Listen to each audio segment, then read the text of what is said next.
Welcome to the Cyber Business Podcast, where we feature top founders and entrepreneurs and share their inspiring stories. Now, let's get started with the show.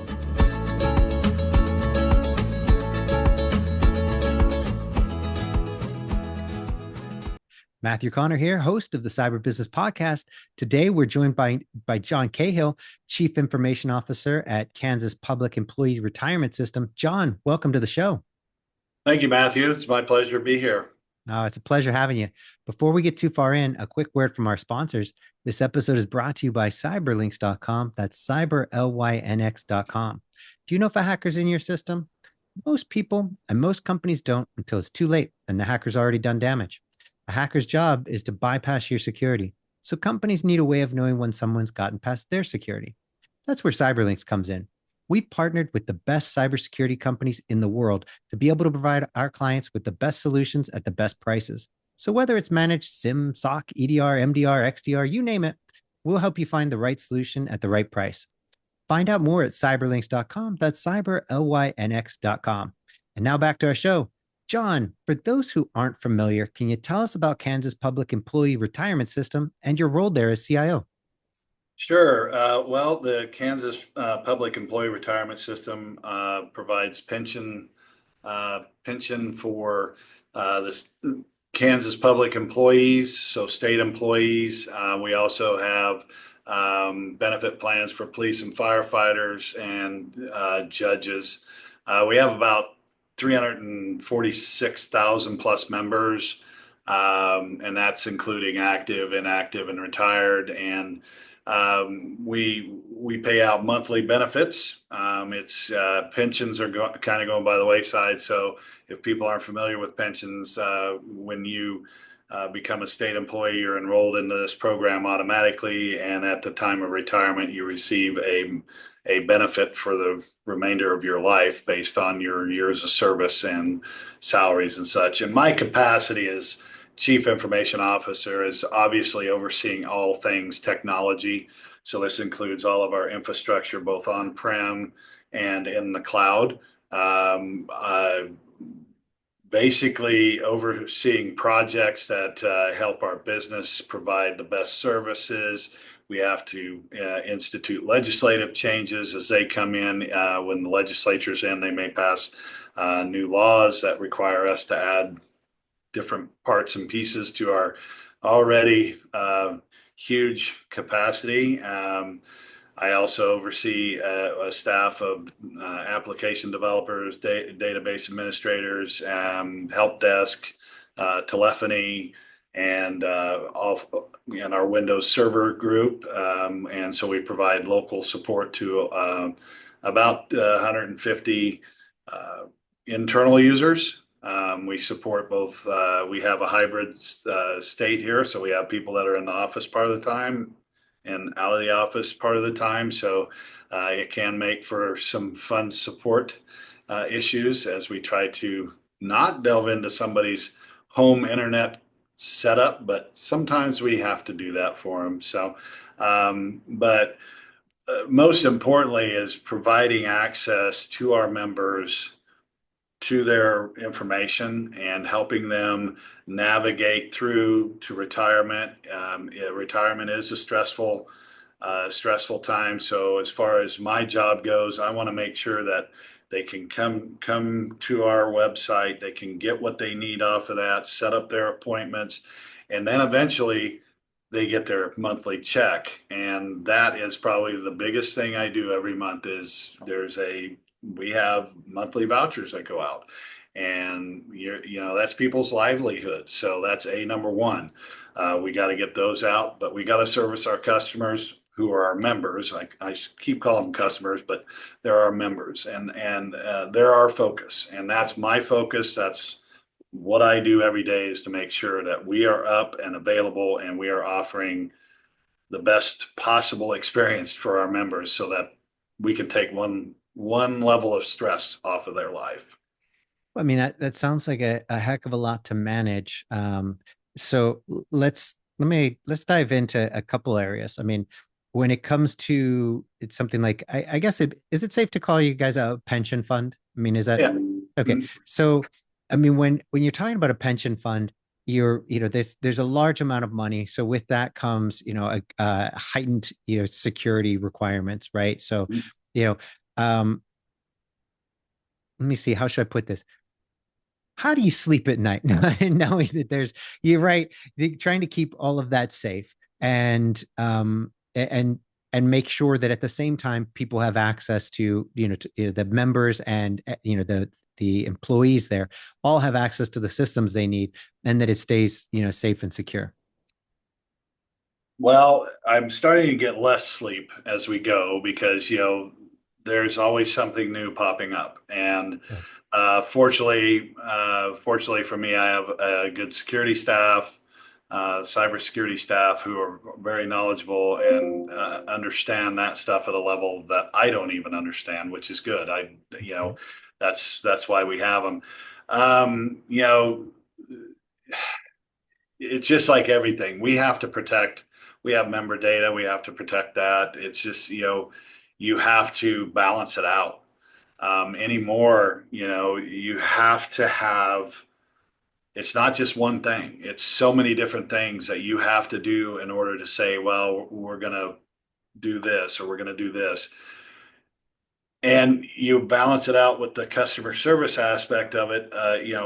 People got to get access to their account information, uh, but you have to make sure, to the best of your ability, to make sure it is truly them accessing their account. So, um, it's a balance. Sleeping is, I get what I get, and I take what I take what I can get. But it's work, and you've got to keep one step ahead, and that's why I try to hire really, really good, smart people that understand, what's the next thing that could be coming. They can see over the horizon rather than just what's right in front of them. So I try to find those people that have that visionary and that strategic mindset where they're out looking and they're listening and they're learning. And so it's a balancing act. And quite frankly, it's a challenge, and it's something that I've been in IT for 35 years, and I've seen changes and I've been through it. And I tell you what, it's more exciting now than it's ever been, but it's also stressful. Yeah, and it really is. I mean, the pace at which, innovation is happening now, it's intense, and to stay on top of it, you really do have to have, not only a great team, but you also have to have, kind of support from other CIOs and CISOs to be able to get kind of, hey, what are you guys doing? So it's nice to see that's, as an industry that is becoming far more prevalent and common. There's a level of, of cooperation that I think didn't exist, 20, 30 years ago, where everybody was kind of on their own, working alone, and you could kind of be the subject matter expert. But now it really takes a village, in order to stay on top of what's happening. So It does. so let me ask you, how do you go about, hiring good people? I mean, we hear it a lot. It's good help is hard to find. Um, what's your process look like?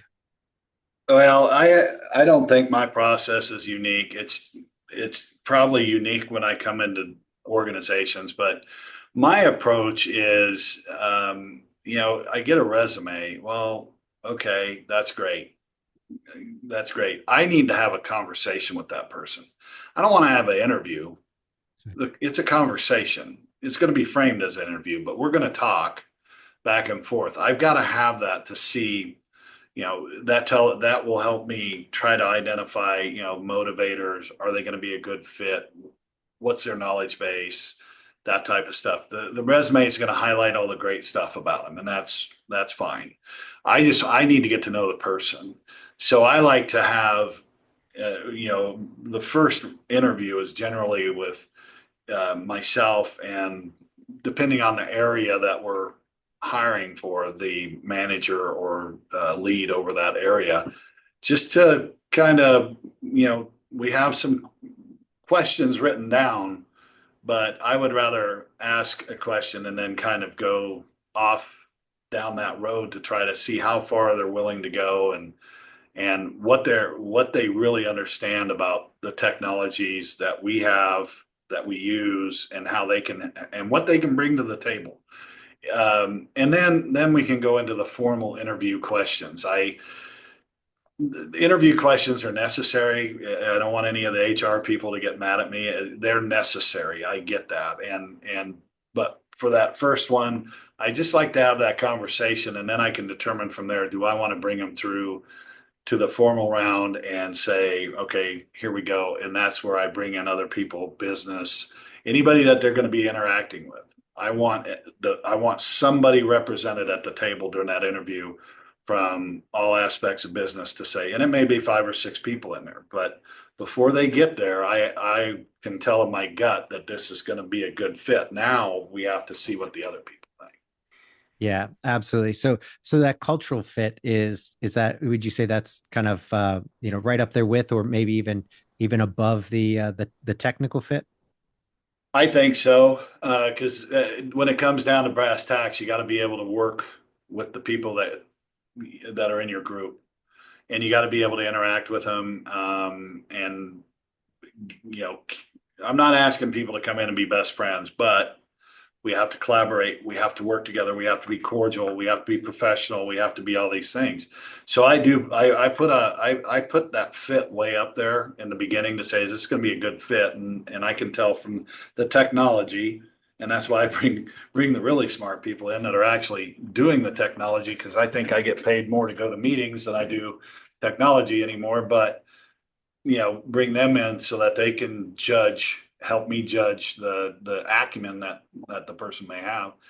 And I think that helps me make better decisions. And I've been very fortunate. I am surrounded by a really, really, really good team, and they work really, really well together.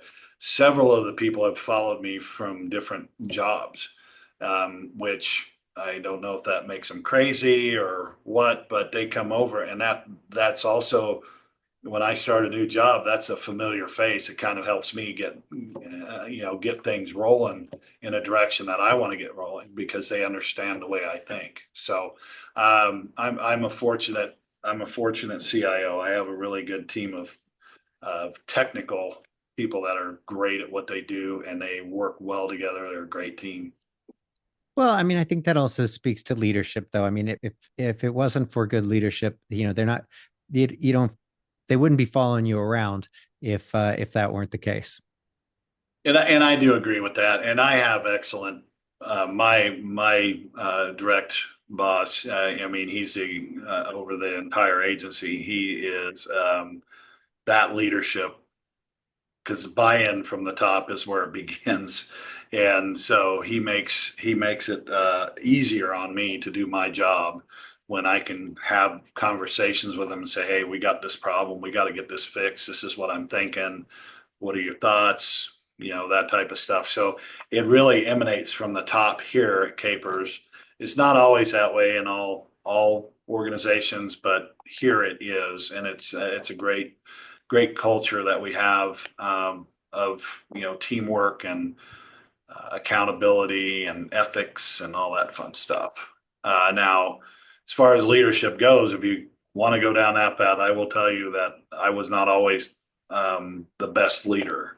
I jumped in. They talk about the different levels. You have a team lead, a manager. They're all different, and then you get up here where we're like CIO level. You're the leader. I remember my first. This is probably about 15 years ago when I took on my first CIO type role, and boy, I came in like a bull in a china closet. I was told there were issues. And rather than taking that time to come in and say, well, let me sit back, I got to see if those are perceived issues or if they're real. And, no, I just came in and said, we got issues. I'm going to fix it. And I know what to do, instead of getting to know anybody. And it alienated a lot of people, and it caused a lot of problems. And when you walk by an employee in the hallway and you say good morning and they say nothing back to you, that's when you go, you have a problem. and it's probably right here, but we need to examine it. And I put myself to the test. I went on some deep self-introspection. Then I met with a couple of people to help facilitate a high performance team training. But when I started talking to the individuals and telling them what I was experiencing, it turned into more of it was that. However, it started off with what are your problems? And they, they're pointing at me mostly, but they took it from there. And then throughout the day, gradually got to the point, okay, we know what the problems are. What is your role in this? And what is your role in fixing those problems? And then I had to go back. They had multiple meetings because we had such a big staff, and I had to go back in each meeting. I went in there to say thank you for giving me the time. I appreciate it. We're all busy, but I feel this is important. I left. Then I got to come back and get brutalized. I had to see all these big sticky notes all around the room, and they started off where are the problems, and a lot of them were at me. And my wife is my cheerleader, my rock, but she's also she's tough. And after the first meeting, I come home. She goes, "Well," and I said, "Man, they're killing me." She goes, "What are you going to do about it? You need to read it because obviously there's something going wrong." And that was a wake up call. And I really went through some mindset changes, some reality changes, did a lot of introspection, try to, really outline who I am as a person, what I believe, what kind of leader I wanted to be. And I changed. And I tell you, it's been a rewarding path back. But boy, that first one was rough. And I learned a lot from that. So when I come in and, like I've been here for about 5 years, and it was really interesting. I started during COVID.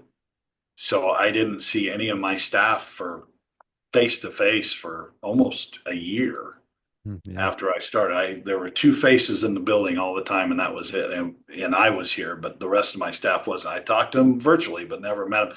That was tough, but I was able to muddle through it. We had to adapt and overcome, but I took the time to learn, to understand, to say, what's really going on here, and it's formulated into the team that we have now and how productive we are and things like that. I swore I would never make that mistake again. I'm going to come in, I'm going to just survey the land, and I'm going to go from there. And that's they say the first 100 days, take it. That's my advice. At least 60, but 100's even better. So. I mean, I think it shows a great deal of humility to be able to go and take in that let's just say, call it constructive criticism, right? To be able to take that in and not let your ego stop you from hearing it or doing anything about it, and accept it and be like, okay, now what am I going to do about it? Now, obviously, this is not the best approach. So what would be a better approach? And then you go and do that. I think that shows great humility. So good for you. Yeah, it was a lot of work. And it does take a lot of work, and you do have to set your ego aside, and you also have to realize it's not personal. This is work, and these are the people you work with, and that you need to work with you. And it was a lot of work, but it was rewarding as I saw the change. I saw the change across the landscape and the team, and I saw people that wouldn't normally talk to me come back, and they could have conversations. They felt comfortable having conversations. So. Yeah, it was, and you have to learn. You have to learn from those things because, if you don't, you're gonna make for a bad culture, and you don't want that. Yeah, and you'll just keep repeating the same Yeah. stuff, and I think people. I know you say it's not personal; it's work, but at the same time, it's that same approach to, I think, personal, relationships and interactions that people should take. You should be able to step back and say, what am I doing here? Am I am I the bad guy? Am I doing things, could I be doing this better? And not take it, and I guess it's taking it personally, but I don't think that's the right term. Not not getting defensive about it, but being more analytical and saying, oh, I think most everybody sees themselves as a good person wanting to do well. And so when you then go and do what you think is the best, and then it's received negatively, I think people take they get defensive because they're like, I was doing my best. But it's okay that what you thought was your best wasn't the right thing for that situation, and then to be able to learn and grow. But I think a lot of people struggle with doing what you did there and growing. So it's good for you. Thank you. I appreciate that. It was a journey, and it always will be a journey because you've always got to you got to pay attention. I mean, things around you will change. That means you may have to adapt to that situation. And if you're not self-aware, or you're not paying attention to those signs, you could walk down the wrong path. And so for me, it's very cognizant. It's very purposeful when my people are in office. I'm talking to every one of them, Yeah. just not about necessarily, hey, work, just trying to figure out how that, I can tell how they're doing by how they're answering questions about, hey, how was your weekend? Or somebody, I don't, I'm not trying to do anything other than to just make them feel comfortable around me. And that pays dividends because I do have an open door policy. I'm very busy, but that doesn't mean I'm so busy I can't pay attention to the needs of my team. And they feel comfortable enough to be able to come in, knock on the door. Hey, you got a second? Sure, let's go. And they'll talk to me just about anything, and I'm okay with that. If sometimes you got to blow off some steam, sometimes you got a problem with somebody on the team, whatever it may be. I just want them to feel comfortable, but I also need to know what motivates them too. So I better pay attention to that because not everybody's motivated by the almighty dollar. They may be motivated by challenge. They may just, what do I got to do to get the peak, get the most out of this individual? And so I think it's, communication and just understanding the people that work on your team, is valuable. Well, and then you guys are also, a government, organization, right? It's not like the almighty dollar is usually the motivator for a government Right. employee because you're not getting those, the highest pay, right? No. Especially when it comes to tech, right? Right. The people in the private sector are making, far more. So I think it is the other aspects, and I think that people spend a third of their adult life at work, and so Right. I think it's important that it be in a as positive and good environment as possible, so that they can not go home and kick the dog and take out their day on those around them, but Yeah. instead can come back and be refreshed. Yeah. Right? Life has got enough stress in it. I don't want to, I'm trying not to add to that. So, Absolutely. Well, I really enjoy people's kind of origin stories, if you will, right? Like how people got into tech and how they got to the top. mm, So could you tell us your story? it's kind of funny. When I came to work for the state of Kansas way back in 88, I think it was 88. I was editing vehicle title applications. If you could just imagine that for a second. You get a vehicle title application, you're looking at a piece of paper, and all you're doing all day long is looking at hundreds of these and making sure they're accurate and there's no typos. Okay. And I said that, I had um, I only went to college for a year and a half, figured out that at that point in time, I wasn't mature enough to accept the responsibility of going to school and actually going to school Mhm. because nobody was telling me I had to go. So I decided to work, and I actually got to know a couple people in the IT division of the Kansas Department of Revenue, and they started a new help desk because they had some new property valuation and some other stuff coming online and the county treasurer's offices and stuff. And I got asked to work in the help desk. And okay, I don't know what I'm doing, but okay. And they trained, and I did that. I worked through that, worked my way up to the manager of that help desk. I worked in it for about 8 years, and then I moved on to another entity as a systems administrator on the AS400. So those people that are old enough to remember the AS400, there's and then from there I went out of state government. I left state government and went into the private sector and did some administration and manufacturing, and then I went into healthcare IT. I took a total left turn and went into healthcare IT, not knowing anything about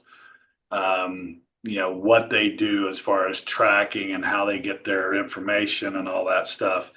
And I spent 12 years, well, actually 13 years doing that. And I actually became a leader in that, the technical side of that, working with some of the smartest people in the United States on things that, trying to track chronic disease and that type of stuff. And from there, that job catapulted me into where I went into senior management and then CIO, executive level management. So I started at the ground and worked my way through. That's why I can tell my staff right now, I've done your job. I know what you're going through. So especially the techs, I can say, hey, I get it. I get it. So that's my path. That's awesome. So it's interesting because that kind of transition, from state government back and forth. Did you find it? I know a lot of people going from a government job to the private sector, they find it rather scary. Was it scary for you? Yeah, it was. But at the time when I made the exit the first time, it was the internet bubble. So I was getting calls from recruiters for everywhere. Yeah. And when IBM called, I'm like, oh, Big Blue's calling. I got to go work for Big Blue. And I did. And I found out what a layoff was about 6 months later as a contractor. So, I didn't like that aspect. So I went into permanent instead of contract, but it was a transition. It's, you've got these companies that they're massive. Yeah. And, there's still politics, there's still everything in there, there's still budgets and everything. It's just different. So it was a little nerve-wracking in the beginning, but I adapted. And when I went into the healthcare side, I did a lot of work with the CMS out of Washington, D.C. So there was a lot of federal partners. So I had familiarity with that. So there was kind of a government-esque flavor to that. So, that I felt a little more comfortable, but I didn't I enjoyed the private sector. I did. And then I did nonprofit as well. I mean, I've done it, so for me, I'm a public servant. That's just who I am.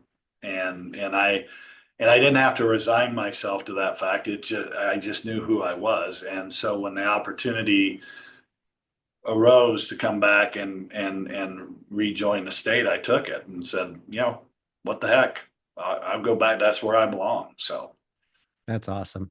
Well, I don't think I've had a conversation in the last, I don't know, 2 years that didn't have AI as part of the conversation. So, yeah. let me ask you, in your particular position and, for a pension fund, is AI something that you see being a part of what you guys are doing there?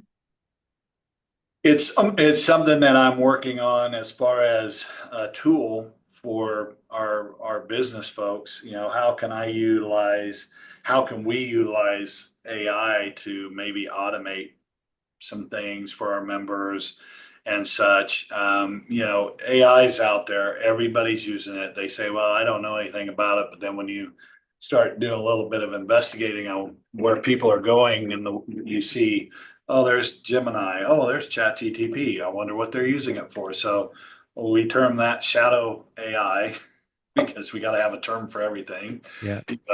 But there's got to be guardrails around it. And those guardrails have to be, hey, don't put personal information in there. Are we going to allow any information that we key in here to go out? Are we going to keep it internal? Don't trust what you get back. So I'm more working right now on the governance and the policy side. We have a policy, but I think it needs to be strengthened. And I think it's one of those that annually everybody in the agency has to review the policy and check off and say, I read the policy. So I think we need to put a little bit more emphasis on people paying attention. I love AI. I love big data anyway. So, this is, it's been around. I mean, it's just AI is now the term of the day, but people, this type of stuff has been around for a while. And for those who say they aren't using it, I just say, well, do you use Siri? Oh yeah, well, you're using it. And, and it's just like everything. You're going to have your early adopters, you're going to have your people that you have to kind of work along, and then you're going to have the people that are really slow to the gate, and you're going to have to drag them kicking and screaming.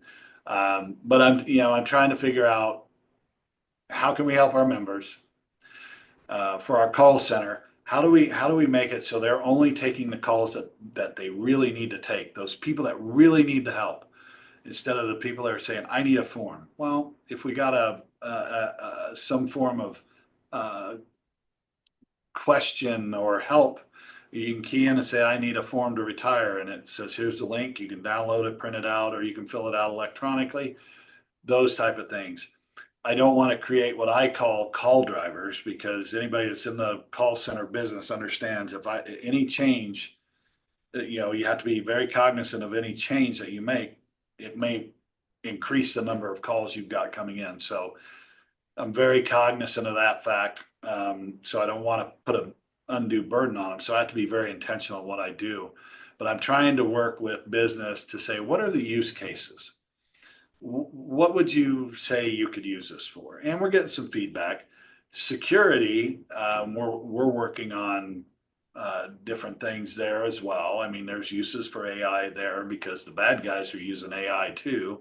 So, and then we have other areas that are already, we have an entire investments team.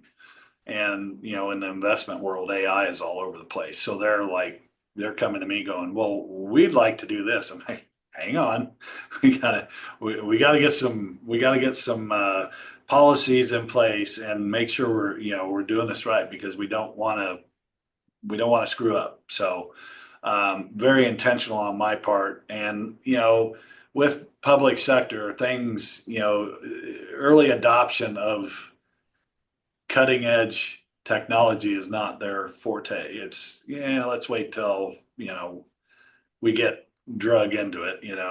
I'm trying to push that along a little quicker, but I want to do the education piece. What is AI? What can AI do? What doesn't it do? And try to calm the fears so people understand what it can be used for, and, how useful it can be, but also how it can hallucinate and lead you astray. And, so I'm working on that. And I think it's exciting. I think there's a lot of opportunities here. I think in a modernized world, as we go through and modernize our pension administration system, it makes it even more viable, because we'll have the latest technology that will probably work better with it. So I am excited for it. Probably more excited than most in this building, but for me, it's a great opportunity, and that's what I always seek opportunity for my staff, because you don't know what the future brings. If we go to a hosted solution or software as a service, I may not need developers. So what are the opportunities I can bring to them to keep them going and engaged and employed? And AI certainly has foundations around that. So that's where I'm going right now. I'm not very far down the road. I use it a lot. I do. I use it a lot for research, maybe to, but I also use it because I get a lot of bills from the legislature. It's like, here, can you condense this for me? I use it, but I use it for a lot of different things, and I'm a proponent of it. But I want to be a responsible proponent of it. That's awesome. Well said, John. Well, John, this has been an absolute treat. But before we go, can you tell everybody where they can find out more about you and more about KPERS? Yeah, I have a LinkedIn profile. I wish I could read it off. It's about this long. I'm on LinkedIn. It's John T as in Tom Cahill. And you can come to KSPERS. That's KSPERS.gov. There's all the information about KPERS on there, what we do, who we support.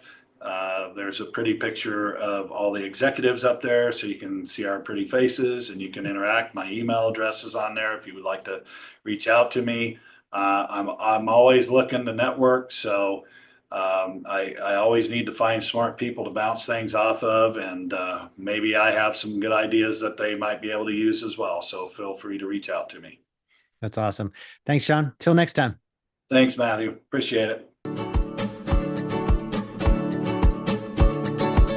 Thanks for listening to the Cyber Business Podcast. We'll see you again next time, and be sure to click subscribe to get future episodes.